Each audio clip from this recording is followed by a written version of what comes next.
ഈ ഭൂമിയിൽ ഒന്നും ചെയ്യാൻ കഴിവില്ലാത്തൊരു ദൈവത്തിന് അല്ലെങ്കിൽ ഒരു മതവിശ്വാസത്തിന് സ്വർഗത്തിൽ എന്ത് വഴക്കാ ചെയ്യാനാ പറ്റുന്നത്? ഈ ദുനിയാവിൽ നീ ആരെയും പേടിക്കണ്ട, നിന്നെ ലോകത്തുള്ള മുഴുവൻ സൃഷ്ടികളും പേടിക്കും. അങ്ങനെയാണ് റസൂൽ പഠിപ്പിച്ചത്.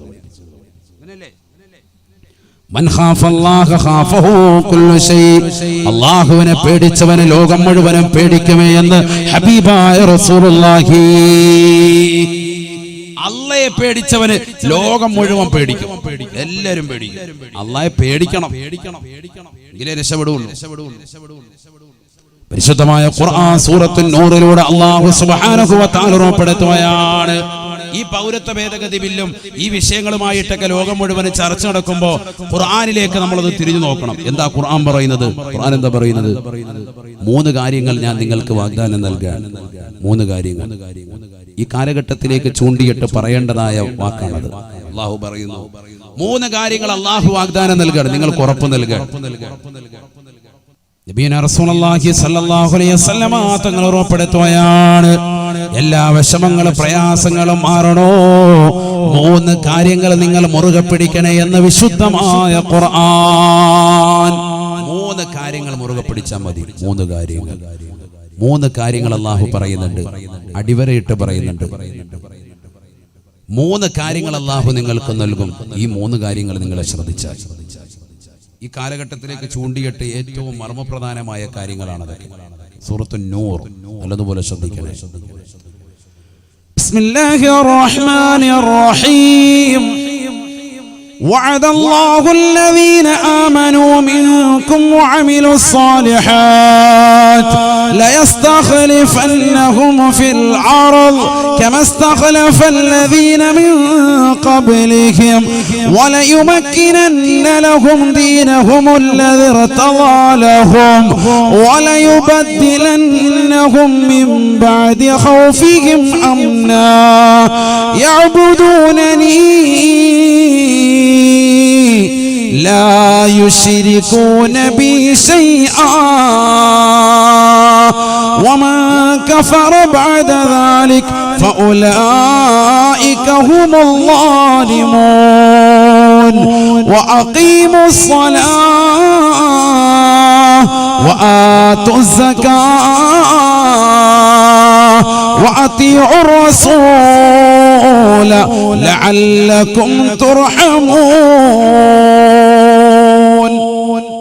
രണ്ടായത്ത് മാത്രമാണ് അല്ലാഹു പറയാ.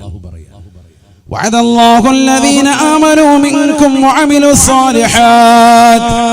നിങ്ങളിൽ നിന്ന് വിശ്വസിച്ച ആളുകൾ, നിങ്ങളിൽ നിന്ന് സുകൃതം ചെയ്യുന്നതായ ആളുകളില്ലയോ, അല്ലാഹുവിലും അന്ത്യദിനത്തിലും അല്ലാഹുവിന്റെ റസൂലിലും വിശ്വസിതായ മുഅ്മിനീങ്ങളെ, സുകൃതങ്ങൾ ചെയ്യുന്നവരെ ലയസ്തഖലിഫന്നഹും ഫിൽ അർദ് കമസ്തഖലഫല്ലദീന മിൻ ഖബലിഹിം. നിങ്ങളുടെ പൂർവികരാകുന്ന ആളുകളുടെ കൈകളിലേക്ക് അധികാരത്തിന്റെ ചെങ്കോല് നൽകിയതുപോലെ നിങ്ങളുടെ കൈകളിലേക്ക് നാം അധികാരം നൽകാം. നിങ്ങൾക്ക് അധികാരം വേണോ? അധികാരം തരാം. അധികാരമോഹിയാണോ? അധികാരം തരാം.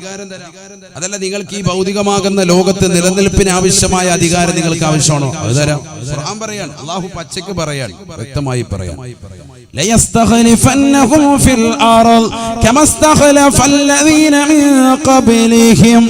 ഈ ഭൂമിയിലുള്ള അധികാരമാണോ നിങ്ങൾക്ക് ആവശ്യം?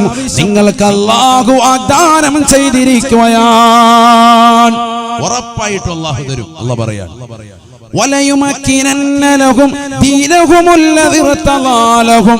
ഈ ദുനിയാവിൽ ഭൗതികമായ ലോകത്ത് അല്ലാഹുവിനെ ആരാധിച്ച് ജീവിക്കാനുള്ള അവസരം നിങ്ങൾക്ക് വേണോ?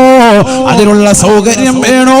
ഒരാൾ പോലും നിങ്ങളുടെ പൗരത്വം ചോദിക്കാതെ നിങ്ങൾക്ക് മനോഹരമായ ജീവിതം ഈ ദുനിയാവിൽ സാധ്യമാക്കാം. നിങ്ങൾക്ക് മനോഹരമായ ജീവിതം ഈ ദുനിയാവിൽ തരാം. റാഹത്തായ ജീവിതം വേണോ? ഒരാൾ നിങ്ങളുടെ മെക്കിട്ട് കയറാത്ത രീതിയിൽ സന്തോഷകരമായ ജീവിതം ഈ ദുനിയാവിൽ നിങ്ങൾക്ക് സാധിക്കണോ? തരാം, ഞാൻ തരാം. അല്ലാഹു പറയാൻ. അഥവാ ഒന്ന് അൽ ഇസ്തിഖ്ലാഫു ഫിൽ അർദ്, ഭൂമിയിൽ അല്ലാഹു നിങ്ങളുടെ പ്രാതിനിധ്യം, നിങ്ങളുടെ അധികാരം നിങ്ങളുടെ കയ്യിൽ തരും. രണ്ടാമത്തത് തംകീനു ഫിദ്ദീൻ, ദീൻ നിങ്ങൾക്ക് സൗകര്യപ്പെടുത്തി തരും. ഈ ദുനിയാവിൽ ദീൻ പറയുന്നതിന്, വാദിന്റെ സദസ്സുകൾ ഉണ്ടാക്കുന്നതിന്, പള്ളിയുടെ മിനാരങ്ങളുടെ ബാങ്ക് പുറത്തേക്ക് വരുന്നതിന്, നമസ്കാരങ്ങൾ ചിട്ടവെക്കുന്നതിന്, വാദിന്റെ സദസ്സുകൾക്ക്, സലാത്തിന്റെ മജ്‌ലിസുകൾക്ക് ഒരു പ്രശ്നവും തട്ടാതെ നിങ്ങളുടെ കാര്യങ്ങളൊക്കെ മനോഹരമായ രീതിയിൽ നിങ്ങളുടെ മക്കളെ മദ്രസയിൽ വിടാനും സ്കൂളിൽ വിടാനും എല്ലാ കാര്യങ്ങളും ഈ ദീനിൽ നിങ്ങൾക്ക് സൗകര്യപ്പെടുത്തി ഞാൻ തരാം. അല്ലാഹ് പറയാൻ ഞാൻ തരാം, അല്ലാഹ് വാഗ്ദാനം ചെയ്യാൻ. 3 വലയുബദ്ദിലന്നഹും മിൻ ബഅദി ഖൗഫിഹിം അംനാ വലയുബദ്ദിലന്നഹും മിൻ ബഅദി ഖൗഫിഹിം അംനാ. ഭയപ്പാടിന് ശേഷം നിർഭയത്വത്തോടുകൂടിയുള്ള ജീവിതം നിങ്ങൾക്ക് വേണോ? ഭയചകിതമായ അന്തരീക്ഷത്തിൽ നിന്ന് റാഹത്തായ നിലയിലുള്ള ജീവിതം വേണോ? ആരെയും പേടിക്കാതെ, ഒരാളെയും ഭയപ്പെടാതെ നിങ്ങൾക്ക് ജീവിക്കണോ? ഒരാൾ പോലും നിങ്ങളുടെ പൗരത്വം ചോദിച്ചുകൊണ്ട് കടന്നു വരാത്ത യുഗത്തിലേക്ക് പോകണോ? അല്ലാഹു 3 കാര്യങ്ങൾ വാഗ്ദാനം ചെയ്യുകയാണ്. ഈ ഭൂമിയിൽ നിങ്ങൾക്ക് അധികാരം വേണോ? ഈ ദീനിനെ സൗകര്യപ്പെടുന്ന ജീവിതം നിങ്ങൾക്ക് അല്ലാഹു ഈ ദുനിയാവിൽ സാധ്യമാക്കണോ? ഭയമില്ലാത്ത ജീവിതം അല്ലാഹു നിങ്ങൾക്ക് നൽകണോ? യഅബുദൂനനി ലാ യുശ്രികൂന ബി ശൈആ. എന്നെ മാത്രം ഒന്ന് ആരാധിക്കണേ. സിനിമാ നടന്മാര്, തമ്പുരാക്കന്മാര്, സഹോദരിമാര്, നടിമാര് ഒരിക്കലും നിങ്ങൾ രാജാക്കന്മാരാക്കരുതേ. അവരുടെ ഫാൻസുകളായി നിങ്ങൾ പോകരുതേ. ആരാധന ഒരാൾ മാത്രമാണ്. അത് ഈ ലോകത്തിന്റെ തമ്പുരാനാണ്, ജഗന്നിയന്താവാണ്, ഈ ലോകത്തിന്റെ പരിപാലകനാണ്, ഈ ലോകത്തിന്റെ സർവേശ്വരനാണ്, ഈ ലോകത്തിന്റെ സർവാധിപതിയാണ്, ഈ ലോകത്തുള്ള സർവ്വജീവജാലങ്ങൾക്കും ആഹാരം കൊടുക്കുന്നവനാണ്. യഅബുദൂനനി ലാ യുശ്രികൂന ബി ശൈആ. എന്നെ മാത്രം നിങ്ങളൊന്ന് ആരാധിച്ചാൽ മതി. അല്ലാഹ് പറയാ, എന്നെ ഒന്ന് ആരാധിക്കണം നിങ്ങൾ. ഈ പറച്ചിൽ പോരാ, പരച്ചിലുകൊണ്ട് കാര്യമില്ല. ഞാൻ മുസ്ലിമാണ്, ലാ ഇലാഹ ഇല്ലല്ലാഹ് മുഹമ്മദ് റസൂലുള്ളാഹ് പറഞ്ഞിട്ടുണ്ടെന്ന് പറഞ്ഞിട്ട് കാര്യമില്ല. പ്രവർത്തനം കൊണ്ട് തെളിയിക്കണം. അതിന് കുറച്ച് കാര്യമുണ്ട്. പള്ളി ബാങ്ക് വിളിച്ച പള്ളി വരണം. പള്ളിയുടെ മുറ്റത്ത് സിഗരറ്റ് ചീരണി വിളമ്പാറായോ എന്ന് വെച്ച് ചീരണി മാത്രം ആചാര്യ വാങ്ങിച്ചോണ്ട് പോവാ. പേര് മോമിൻ, ആധാർ കാർഡിൽ അല്ലാഹു മുളക്കാക്കട്ടെ. അപ്പൊ എന്താ കാര്യം? ഫായിദയില്ല. ബുദ്ധിമുട്ടുണ്ട്. റേഷൻ കാർഡിൽ മുസ്ലിം, ID കാർഡിൽ മാത്രം മുസ്ലിം, വിശേഷയില്ല. മുഹമ്മദ് എന്നുള്ള പേര് കൊണ്ട് മാത്രം കാര്യമില്ല. നിന്റെ ജീവിതം കൊണ്ട് എന്തെങ്കിലും ഗുണം വേണം. പള്ളിയിൽ ആചാരമുണ്ടോ? ഇല്ല. ഈ പൗരത്വ ഭേദഗതി ബില്ല് വന്നിട്ട് എത്രയോ സിനിമാ നടന്മാരുടെ പിറകെ ഫാൻസുകൾ പോയിട്ടുണ്ട്. മുസ്ലിം സഹോദരങ്ങൾ, സഹോദരിമാർ മാമാങ്കം കാണാൻ വേണ്ടി, സിനിമ കാണാൻ വേണ്ടി പോയ സമയത്തല്ലേ പൗരത്വ ബില്ല് ഭേദഗതിയുടെ ബില്ല് ഇവിടെ പാസ്സായി പോയത്? എന്നിട്ട് ഏതെങ്കിലും മുസ്ലിം സഹോദരങ്ങള്, മുസ്ലിം സഹോദരിമാര് സിനിമ കാണാതിരുന്നിട്ടുണ്ടോ? തിയേറ്ററിൽ പോകാതിരുന്നിട്ടുണ്ടോ? വെള്ളിയാഴ്ച ജുമുഅ പോലും മുടക്കിയിട്ട് മുസ്ലിം സഹോദര സഹോദരിമാർ അതിന്റെ പിറകെ പോയല്ലേ? എവിടെയാണ് മുസ്ലിമീങ്ങൾ, എവിടെയാണ് എത്തിച്ചേർന്നത്? ചിന്തിക്കണം. അല്ലാഹു നമ്മളെ കാത്തുരക്ഷിക്കട്ടെ. പേര് മുസ്ലിം, അല്ലാഹയെ വിശ്വസിക്കുന്നുണ്ട്, പറച്ചില് മാത്രം. നിന്റെ ജീവിതം കൊണ്ട് നീ തെളിയിക്കണമെന്ന് പറയുമ്പോൾ നീ പുറകോട്ട് പോവാൻ അല്ലാഹു വെല്ലുവിളിക്കാൻ. അല്ലാഹു വെല്ലുവിളിച്ചുകൊണ്ട് പറയുന്നു, 3 കാര്യങ്ങൾ നിനക്ക് ഞാൻ ഉറപ്പു തരാം. അൽ ഇസ്തിഖ്ലാഫു ഫിൽ അർള്, ഭൂമിയിൽ നിനക്ക് അധികാരത്തിന്റെ ചെങ്കോല് വേണോ? നിന്റെ കൈവെള്ളയിൽ ഞാൻ വെച്ച് തരാം. വതംകീനു ഫിദ്ദീൻ, ഈ ദീനിൽ നിനക്ക് സൗകര്യപ്പെടുത്തി തരണോ? ഈ ലോകത്ത് നിന്റെ പൗരത്വം ചോദിച്ച് ഒരാളും ചങ്കൂറ്റം നിന്നോട് കാണിക്കൂല. നിനക്ക് ഈ ദീനിൽ സൗകര്യപ്പെടുത്തി തരണോ? 3ാമതായി തബ്ദീലുൽ ഖൗഫ് ബിൽ അംൻ, നിർഭയത്വത്തോടുകൂടി നിനക്ക് ഈ ദുനിയാവിൽ ജീവിക്കണോ? 3 കാര്യങ്ങൾ ഓഫർ നിനക്ക് നൽകാം. ഒരൊറ്റ കാര്യം നീ ചെയ്താൽ മതി. യഅബുദൂനനി ലാ യുശ്രികൂന ബി ശൈആ. ഞാനല്ലാത്ത മറ്റൊരു വസ്തുവിനെയും, ഒരു സിനിമാ നടനെയും, ഒരു തമ്പുരാക്കന്മാരെയും, ഒരു സിനിമാ നടിയെയും നീ ആരാധിക്കാൻ പോകണ്ട. ഒരു സീരിയൽ നടിയെയും നീ ആരാധിക്കാൻ പോകണ്ട. മാത്രം നീ ആരാധിക്കുക. ഇശാ മഗ്‌രിബിനിടയിൽ സൂറത്ത് യാസീൻ ഓതേണ്ടതിന് പകരം സൂറത്തുൽ മുൽക്ക് പാരായണം ചെയ്യേണ്ടതിന് പകരം സൂറത്തുർ റഹ്മാൻ ഓതുന്നതിന് പകരം സൂറത്തുൽ വാഖിയ ഓതുന്നതിന് പകരം നീ പോകുന്നത് സീരിയൽ നടിമാരുടെ സീരിയലിന്റെ ലോകത്തേക്ക് നീ പോയി. ഫസ്റ്റ് ഷോ കാണാൻ വേണ്ടി തിയേറ്ററിൽ പോയി ഇടിച്ചു, ബീവറേജിന്റെ മുന്നിൽ പോയി ക്യൂ നിന്നു, കഞ്ചാവടിക്കാൻ കൂട്ടുകാരുമായിട്ട് കൂട്ടുകെട്ടി. ഈ സമയങ്ങൾ മുഴുവൻ നീ കളഞ്ഞു. ജുമഅയുടെ ഏറ്റവും ശ്രേഷ്ഠമായ സുദിനത്തിൽ, ആഴ്ചകളിലെ ഏറ്റവും പവിത്രമായ സുദിനമാണെന്ന് റസൂലുള്ളാഹി പരിചയപ്പെടുത്തിയതാകുന്ന വെള്ളിയാഴ്ച സുദിനത്തിൽ തന്നെ ജുമഅ കളഞ്ഞിട്ട് നീ എത്ര തവണയാ തിയേറ്ററിൽ പോയിരുന്നത്? നീ എങ്ങനെ മുസ്ലിമാകും? യഅബുദൂനനി ലാ യുശ്രികൂന ബി ശൈഅ, എന്നെ മാത്രം നീ ഒന്ന് ആരാധിക്ക്, ഈ 3 കാര്യങ്ങൾ നിന്റെ കൈവെള്ളയിൽ ഞാൻ തരാമെന്ന് അല്ലാഹു പറയാ. ഏറ്റെടുക്കാൻ ചങ്കൂറ്റമുള്ള വാറ്റുപുഴയിലെ സഹോദരങ്ങളുണ്ടോ? മുസ്ലിമീങ്ങളുണ്ടോ? ചങ്കൂറ്റം വേണം ഏറ്റെടുക്കാൻ. അല്ലാഹു തൗഫീഖ് തരട്ടെ. ഏറ്റെടുക്കുന്നവന് ഒരു കുഴപ്പമില്ല, അള്ളാഹുവിനെ രക്ഷപ്പെടുത്തും. ഖുർആനല്ലേ, ഖുർആൻ വിശ്വസിച്ചൊന്നും പിന്നെന്തിനാ വിഷമിക്കുന്നത്? അള്ളാഹ് പറയാൻ നീ ഉദ്ദേശിക്കുന്ന സകല കാര്യങ്ങളും അള്ളാഹു ഈ ആയത്തിൽ പറഞ്ഞിട്ടുണ്ട്. എങ്ങനെ ആരാധിക്കണം? തൊട്ടടുത്ത ആയത്തിൽ അള്ളാഹു, ചെറിയൊരായത്തിലൂടെ അള്ളാഹു ആ ആരാധനയുടെ കോലം പറയാം. അവിടെയാണ് വിഷയം. 3 കാര്യങ്ങൾ അള്ളാഹു പറഞ്ഞിട്ടുള്ളൂ. 3 കാര്യങ്ങൾ. ബിസ്മില്ലാഹിർ റഹ്മാനിർ റഹീം. വഅഖീമുസ് സ്വലാത്ത വആതുസ് സകാത്ത വഅതിഉർ റസൂല ലഅല്ലകും തുർഹമൂൻ. 3 കാര്യങ്ങൾ നിങ്ങളൊന്ന് ശ്രദ്ധിക്കണം. ഇബാദത്തിന്റെ മർമ്മപ്രധാനം അയ്യുൽ അമാലി അഫ്ളലു യാ റസൂലല്ലാഹ്, ഏറ്റവും ശ്രേഷ്ഠമായ അമൽ ഏതാണെന്ന് സഹാബി ചോദിച്ചപ്പോൾ റസൂലുള്ളാഹി കൊടുത്തത് അസ്സലാത്തു ലിവഖ്തിഹാ, നമസ്കാരം അതിന്റെ സമയത്ത് നിർവഹിക്കലാണ് എന്നാണ്. അസ്സലാ എന്ന് പറഞ്ഞ് നിർത്തിയില്ല, നിസ്കാരം എന്ന് പറഞ്ഞില്ല. അസ്സലാത്തു ലിവഖ്തിഹാ, നമസ്കാരം അതിന്റെ സമയത്ത് നിർവഹിക്കലാണ്. ഇന്ന് മുസ്ലിമീങ്ങളിൽ അധിക ആളുകൾ നിസ്കരിക്കുന്നുണ്ട്, പക്ഷെ സമയത്തല്ല. സുബഹി നിസ്കരിക്കുന്ന ളുഹറിന് തൊട്ടുമ്പോ പള്ളി വന്നിട്ട് യാ അല്ലാഹ് ഇങ്ങനെ നിൽക്കുക, അല്ലാഹു ആക്കട്ടെ തോന്നിക്കൊണ്ട് നിൽക്കുന്നു. ഷാഫി മദ്ഹബുകാര് ജുമായ്ക്ക് വന്നതാ, എന്നിട്ട് പള്ളി വന്നിട്ട് ഒരു മടിയില്ലാതെ. പണ്ടൊക്കെ കുറച്ച് നാണം ഉണ്ടായിരുന്നു, തൈക്കാവിലൊക്കെ പോയി നിസ്കരിച്ചിട്ടെങ്കിലും വരും. ഇപ്പൊ ജുമാഅത്ത് പള്ളി തന്നെ ഫ്രണ്ട് സഫിൽ ഇമാം മിമ്പറിൽ കയറിക്കുമ്പോ ഇവിടുത്തെ ഹൈവാൻ വന്നിട്ട് ഇങ്ങനെ നിൽക്കുക, തോന്നിക്കൊണ്ട് നിൽക്കുക, അല്ലാഹു ആക്കട്ടെ. ഇതാണ് ആളുകൾ. നമസ്കാരം എവിടെ? സുബഹി എവിടെ ഇരിക്കുന്നത്? പൂർണ്ണ സമയത്ത്. ളുഹർ നിസ്കരിക്കുന്ന സഹോദരിമാരോ അസ്ർ ബാങ്ക് വിളിക്കുന്നതിന് തൊട്ടു മുമ്പേ മുസല്ല വിരിച്ച് പള്ളി ഇങ്ങോട്ട് കയറുള്ളൂ, മുസല്ലയിലേക്ക് കയറുള്ളൂ. നിസ്കാരം കഴിഞ്ഞാൽ ഉടനെ മുല്ലാക്കായ വിളിക്കുകയാണ്, വേഗം ബാങ്ക് വിളിച്ചോണം അസർ, ഇല്ലെങ്കിൽ ഭയങ്കര കലിപ്പ, കട്ടക്കലിപ്പ്, നേരെ പറഞ്ഞു വിടണം. അങ്ങനെ നമസ്കാരത്തിനൊരു ചിട്ടയില്ല അല്ലേ? ഖുർആൻ പറയുന്നു വഅഖീമുസ്സലാ, നമസ്കാരത്തെ നിലനിർത്തണേ. വഅഖീമുസ്സലാ, നമസ്കാരത്തെ നിലനിർത്തണേ, നിലനിർത്തണേ. നമസ്കാരത്തെ നിലനിർത്തുക എന്ന് പറഞ്ഞാൽ ഖുർആൻ പറഞ്ഞില്ലയോ, ഇന്നസ്സലാത്ത കാനത് അലൽ മുഅ്മിനീന കിതാബൻ മൗഖൂതാ, നമസ്കാരം സമയബന്ധിതമാണ് സഹാബ, സമയത്ത് നിർവഹിക്കണേ, നിർവഹിക്കണേ. നമസ്കാരം ഖളാ ആക്കരുത്, നമസ്കാരത്തെ ഗൗനിക്കണേ. മുസ്ലിം സഹോദരങ്ങൾ നമസ്കരിക്കുന്നുണ്ട്, ചെറുപ്പക്കാര് സഹോദരിമാര് നമസ്കരിക്കുന്നുണ്ട്, പക്ഷേ സമയത്തല്ല, സമയത്തല്ല. രണ്ടാമതായി ഖുർആൻ പറയുകയാണ് വആതുസ് സകാത്ത്, നിങ്ങളുടെ സകാത്ത് ഒന്ന് കൊടുത്തു വീട്ടണേ, കൊടുത്തു വീട്ടണേ. പാവങ്ങളുടെ താകുന്ന സദഖയാണ്, പാവങ്ങൾക്ക് കൊടുത്തു വീട്ടേണ്ടതായ സമ്പത്താണ്, അവർക്ക് അവകാശപ്പെട്ടതാണ്. അത് പിടിച്ചു വെക്കരുതേ, പിടിച്ചു വെക്കരുതേ. നിങ്ങളുടെ സാമ്പത്തികത്തിന്റെ സകാത്ത്, നിങ്ങളുടെ കച്ചവടത്തിന്റെ സകാത്ത് വർഷാവർഷം കണക്കെടുത്തിട്ട് അതൊന്ന് കറക്റ്റായിട്ട് കൊടുക്കണേ. തീർന്നില്ല, തീർന്നില്ല, വീണ്ടും പറയുകയാണ് വഅതിഉർ റസൂൽ, വഅതിഉർ റസൂൽ. ഹബീബുനാ റസൂലുള്ളാഹി സ്വല്ലല്ലാഹു അലൈഹി വസല്ലമ തങ്ങളെ ഒന്ന് വഴിപ്പെടണേ, വഴിപ്പെടണേ.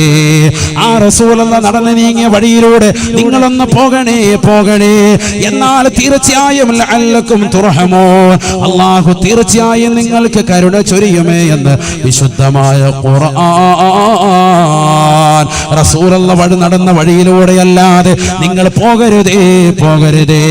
ഇബ്നു ഉമർ റളിയല്ലാഹു തആല അൻഹുവിനെ അതുകൊണ്ടല്ലേ സ്വഹാബത്ത് പിൽക്കാലത്തുള്ള പണ്ഡിതന്മാർ വിളിക്കുന്നത് മുത്തബിയുസ് സുന്നയാണ്. ഈ മനുഷ്യൻ അബ്ദുള്ള എന്നാണ് പേര്, പക്ഷേ അദ്ദേഹത്തെ അറിയപ്പെടുന്നത് മുത്തബിയുസ് സുന്നയാണ്. ഉമർ ഇബ്നുൽ ഖത്താബ് തങ്ങളുടെ മകനാണ്. റസൂലുള്ള നടന്ന വഴിയിലൂടെയല്ലാതെ നടക്കാത്ത മനുഷ്യനാണ്. റസൂലുള്ള പോയ വഴിയിലൂടെയല്ലാതെ പോകാത്ത മനുഷ്യനാണ്. അല്ലാഹുവിന്റെ റസൂൽ എന്താണോ കഴിച്ചത്, ഏത് രീതിയിലാണോ കഴിച്ചത്, എങ്ങനെ ഇരുന്നിട്ടാണോ കഴിച്ചത്, എങ്ങനെയാണ് കടന്നത്, അതെല്ലാം കറക്റ്റായി ശീലിച്ച മഹാനാണ്. അതുകൊണ്ട് ആ ഒരു ശൈലി നിങ്ങൾ കൊണ്ടുവരണേ. ഇബ്നു ഉമർ റളിയല്ലാഹു തആല അൻഹു ഒരിക്കൽ കുതിര എടുത്തുകൊണ്ട് യാത്ര ചെയ്യുകയാണ്. ബഹുമാനപ്പെട്ടവർ യാത്ര ചെയ്യവേ ബഹുമാനപ്പെട്ടവർ പെട്ടെന്ന് തന്റെ കുതിരയെ റൗണ്ട് ചെയ്യിക്കുകയാണ്. കൂട്ടുകാർ ചോദിക്കുകയാണ്, ലിമ ദവ്വറതനാഖതക യബ്ന ഉമറ, അല്ലേ ഇബ്നു ഉമറേ, ഇബ്നു ഉമറേ, നിന്റെ ഒട്ടകത്തെ എന്തിനാണ് ഇവിടെ റൗണ്ട് ചെയ്യിച്ചത്? ഇവിടെ റൗണ്ട് ബോർഡില്ലല്ലോ, എന്തിനാണ് ഇങ്ങനെ റൗണ്ട് ചെയ്യിച്ചത്? ഇബ്നു ഉമർ റളിയല്ലാഹു അൻഹു പറയുകയാണ്, ലമ്മാ സാഫറതു മഅ റസൂലില്ലാഹി സ്വല്ലല്ലാഹു അലൈഹി വസല്ലം, അല്ലാഹുവിന്റെ റസൂലിനോടൊപ്പം ഞാൻ ഒരിക്കൽ ഇതേ സദസ്സിലൂടെ യാത്ര ചെയ്യവേ ദവ്വറനഖതഹു, എന്റെ ഹബീബ് അവിടുത്തെ ഒട്ടകത്തെ റൗണ്ട് ചെയ്യിച്ചിട്ടുണ്ട്. എനിക്കറിയില്ല റസൂൽ എന്തിനാണ് റൗണ്ട് ചെയ്യിച്ചതെന്ന്, അതുകൊണ്ട് ഞാനും അതേപോലെ ചെയ്യുകയാണ്. ഇത് നേരെയുള്ള വഴിയാണെന്ന് എനിക്കറിയാം, പക്ഷെ എന്റെ ഹബീബ് ഇതേ സ്ഥലത്തിലെ പോയിന്റിലെത്തിയപ്പോ ഒട്ടകത്തെ ഒന്ന് റൗണ്ട് ചെയ്യിച്ചത് എന്റെ ശ്രദ്ധയിൽ പെട്ടിട്ടുണ്ട്. ആ സുന്നത്തിന്റെ മരണം വരെ കൊണ്ടുവരികയാണ് എന്ന് ഇബ്നു ഉമർ റളിയല്ലാഹു അൻഹുമാ. ഈ ഒരു ശൈലിയാണ് മുസ്ലിമേ, മുസ്ലിമത്തെ നിന്റെ ജീവിതത്തിൽ വരേണ്ടത്. ഒരാളെയും നീ പിൻപറ്റേണ്ടതില്ല. അല്ലാഹുവിന്റെ റസൂലിന്റെ തിരുസുന്നത്ത് നീ ഒന്ന് ഹയാത്താക്കണേ. ഹബീബായ റസൂലുള്ളാഹി സ്വല്ലല്ലാഹു അലൈഹി വസല്ലമ തങ്ങളെ നീ സ്നേഹിക്കണേ, സ്നേഹിക്കണേ. അബൂബക്കർ സിദ്ദീഖ് റളിയല്ലാഹു അൻഹു സ്നേഹിച്ചതുപോലെ, ഉമർ ഇബ്നുൽ ഖത്താബ് തങ്ങളെ സ്നേഹിച്ചതുപോലെ, അലിയാർ തങ്ങളെ സ്നേഹിച്ചതുപോലെ, ഉസ്മാൻ ഇബ്നു അഫ്ഫാൻ തങ്ങളെ പ്രേമിച്ചതുപോലെ ഒന്നനുരാഗം വെച്ച് പുലർത്തണേ. സലാത്ത് ചൊല്ലി ചൊല്ലി മദീനയിലെ രാജകുമാരനെ ഒന്ന് ഒരു വേളയെങ്കിലും ഒന്ന് സ്വപ്നത്തിൽ കാണണേ. അല്ലാഹുവേ, ഈ സദസ്സിന് തൗഫീഖ് നൽകുന്നതാക്കണേ അല്ലാഹ്, നീ തൗഫീഖ് നൽകുന്നതാക്കണേ അല്ലാഹ്. അല്ലാഹു നമ്മളെ സ്വീകരിക്കട്ടെ. വലിയ സന്തോഷം തോന്നുകയാണ്, കാരണം നോട്ടീസ് വായിച്ചപ്പോൾ വലിയ സന്തോഷം. 61 കോടിയോളം സലാത്താണ് അൽഹംദുലില്ലാഹ് അജ്വയുടെ പ്രവർത്തകര് കാരണമായിട്ട് 6000-ഓളം വരുന്നതാകുന്ന വിശ്വാസികൾ ഒരുമിച്ച് കൂടിയിട്ട് അവർ ചെയ്തു തീർത്തത്. ഓരോ ദിവസവും 300, 400, 1000, 10000, ലക്ഷവും ഒക്കെ ചെല്ലി 60 കോടിയോളം സലാത്ത് എന്ന് പറഞ്ഞാൽ എന്താ ചെറിയ കളിയാണോ? അല്ലാഹു നമ്മളെ കബൂലാക്കുമാറാവട്ടെ. അല്ലാഹു നമ്മളെ സ്വീകരിക്കട്ടെ. നമ്മുടെ മക്കളെയൊക്കെ അതിൽ പ്രാപ്തരാക്കണം. പത്തനംതിട്ടയിൽ റബീഉൽ അവ്വൽ മാസത്തിന്റെ തുടക്കത്തിൽ വഅദ് പറയാൻ പോയപ്പോൾ ഏകദേശം റബീഉൽ അവ്വൽ 12-13 എൻ്റെ ഓർമ്മ. കാട്ടൂർ പേട്ട എന്ന് പറയുന്ന ജമാഅത്ത്, കാട്ടൂർ പേട്ട ജമാഅത്ത് അത് കഴിഞ്ഞപ്പോൾ അടുത്ത് ഉസ്താദ് പറഞ്ഞു, ഉസ്താദ് 3 കുട്ടികൾക്ക് ട്രോഫി കൊടുക്കണം. ഒന്നാമത്തെ കുട്ടിയെ വിളിച്ചു. റബീഉൽ അവ്വൽ 1-ന്റെ അന്ന് ഉസ്താദ് പറഞ്ഞതാണ്, ഇൻഷാ അല്ലാഹ് നമ്മുടെ പരിപാടി എല്ലാം കഴിയുമ്പോൾ കുട്ടികളുടെ കലാപരിപാടി ഉണ്ടാവുമല്ലോ റബീഉൽ അവ്വൽ, അതെല്ലാം കഴിഞ്ഞിട്ട് ഇൻഷാ അല്ലാഹ് ഉസ്താദ് പ്രസംഗിക്കാൻ വരുമ്പോൾ ഉമ്മൻ ഉസ്താദിന്റെ കയ്യിൽ നിന്ന് നിങ്ങൾക്ക് ഒരു സമ്മാനം തരും എന്ന് പറഞ്ഞ് അവരെയൊക്കെ കുട്ടികളെയൊക്കെ സന്തോഷിപ്പിച്ച് വെച്ചിരിക്കുക. പക്ഷെ നിങ്ങൾ എന്ത് ചെയ്യണം? സലാത്ത് അധികരിപ്പിക്കണം. ഏറ്റവും കൂടുതൽ സലാത്തിൽ എന്നവർക്ക് ഇൻഷാ അല്ലാഹ് സമ്മാനം കിട്ടും. കുട്ടികൾ ചെല്ലാൻ തുടങ്ങി. അവധി സമയമാണല്ലോ, കുട്ടികളിരുന്ന് ചെല്ലി. 5ാം ക്ലാസ്സിൽ പഠിക്കുന്ന ഒരു കുട്ടിയെ വിളിച്ചത്, 10 വയസ്സുള്ള കുട്ടിക്ക് ചെല്ലിയ സലാത്തിന്റെ എണ്ണം കണ്ട് ഞാൻ തന്നെ ഞെട്ടിപ്പോയി. 13 ലക്ഷത്തിന് മുകളിൽ സലാത്ത്. ചെറിയ കുട്ടികൾ ചെല്ലാണ് 13 ലക്ഷത്തിന് മുകളിൽ സലാത്ത്. നമ്മളോർക്ക് ഈ സലാത്തൊക്കെ നമ്മൾ കൊട്ടപ്പടി ചെല്ലി അവിടെ എത്തുമ്പോൾ നമ്മളങ്ങനെ വലിയ സലാത്തിൽ ഒന്നുമല്ല. ഇതിനേക്കാളൊക്കെ കോടിക്കണക്കിന് സലാത്തുകൾ ചെല്ലുന്ന അല്ലാഹുവിന്റെ റസൂലിനെ വലിയ ഇഷ്ടപ്പെടുന്ന മുഹബ്ബീങ്ങൾ ഈ ലോകത്ത് കടന്നുപോയിട്ടുണ്ട്. മനസ്സിലാക്കണം. ഈ സമയത്ത് ഒരു 100 സലാത്ത് പോലും ഡെയിലി ചെല്ലാത്ത, ഇല്ലെങ്കിൽ സലാത്ത് ഇന്ന് വരെ ഒരു 10 എണ്ണം തികച്ചിരുന്ന് മാന്യമായി ചെല്ലി തീർക്കാത്ത യുവാക്കളും എന്റെ ശബ്ദം ശ്രവിക്കുന്നുണ്ടെങ്കിൽ എങ്ങനെ നമ്മൾ രക്ഷപ്പെടും? ഒരു പള്ളിയിൽ സുന്നത്ത് നിസ്കാരം അല്ലെങ്കിൽ ഫർള് നിസ്കാരത്തിന് ശേഷമുള്ള ദുആഇന് ഇരിക്കാത്ത, ആ ദുആഇന് ശേഷം ഒരു 3 സലാത്ത് ഉണ്ടെങ്കിൽ ആ സലാത്തിന്റെ സമയത്ത് കൈതാഴ്ത്തി വെക്കുന്ന, അല്ലെങ്കിൽ 10 സലാത്തുകൾ ഉണ്ടെന്ന് പറഞ്ഞാൽ ആ പള്ളിയിൽ പോലും ജമാഅത്തിന് പോലും പോകാത്ത പുരുഷന്മാരുള്ള കാലഘട്ടമാണിത്. 10 സലാത്തുണ്ട്, അത് കഴിയും, അതുകൊണ്ട് വലിയ പാടാ, കുറെ നേരം എടുക്കും എന്ന് പറഞ്ഞിട്ട് ദുആയിനിരിക്കാത്ത ആളുകളെ ധാരാളം നമുക്കറിയാം. അള്ളാഹു നമ്മളെ കാക്കട്ടെ. ശരിയല്ലേ? ആ പള്ളിയിൽ തന്നെ നിസ്കരിക്കാൻ പോകില്ല. എന്തിനാമോ പോകാത്തത്? 10 സലാത്തില്ല, സമയം ഒരുപാട് എടുക്കുമെന്നേ. 10 സലാത്ത് എന്ന് പറഞ്ഞാൽ അത്ര സമയം എടുക്കുമെന്നെങ്കിൽ നിന്റെ മനസ്സിന്റെ അകത്തുള്ളെങ്കിൽ എത്രയോ വലിയ ബുഖലാണ്, എത്രയോ വലിയ ലുബ്ധതയാണ്. നഊദു ബില്ലാഹ്, അല്ലാഹു കാക്കട്ടെ. കാട്ടൂർപേട്ടയിലെ ഇമാമ് 2ാമത്തെ കുട്ടിയെ വിളിച്ചു. ആ കുട്ടിക്ക് സമ്മാനം കൊടുക്കുമ്പോൾ വിളിച്ചു പറഞ്ഞു, ഈ കുട്ടി 10 ലക്ഷത്തിന് മുകളിൽ സലാത്ത് ഇല്ല. 3ാമത്തെ കുട്ടിയെ വിളിച്ചു, 3 ലക്ഷത്തിന് മുകളിൽ സലാത്ത് ഇല്ല. ഞാൻ ഈ സദസ്സിൽ ഒരുമിച്ച് കൂടി ആയിരക്കണക്കിന് സഹോദരിമാർ, അവരുടെ കൊച്ചു മക്കളുണ്ടാകും, പുരുഷന്മാരുണ്ടാകും. ഈ സദസ്സിലുള്ളതാകുന്ന എല്ലാ രക്ഷിതാക്കളും ഒന്ന് ചിന്തിക്ക്, പ്രായമുള്ളവർ തന്നെ ഒന്ന് ചിന്തിക്കുക. നമ്മുടെ ജീവിതത്തിൽ ഇത്രയേറെ ലക്ഷക്കണക്കിന് സലാത്തുകൾ നമ്മൾ ചൊല്ലിവരാണ്. നമ്മൾ ഈ അജ്വാ സലാത്ത് മജ്ലിസ് ഇല്ല എങ്കിൽ, ഈ ഒരു കൂട്ടായ്മ ഇല്ലെങ്കിൽ സത്യത്തിൽ നമുക്കൊക്കെ ഒന്ന് ഒരുമിക്കാൻ കഴിയും. റസൂലുള്ളാഹിന്റെ പേരിൽ നമ്മൾ ഈ സലാത്ത് ഇല്ലോ.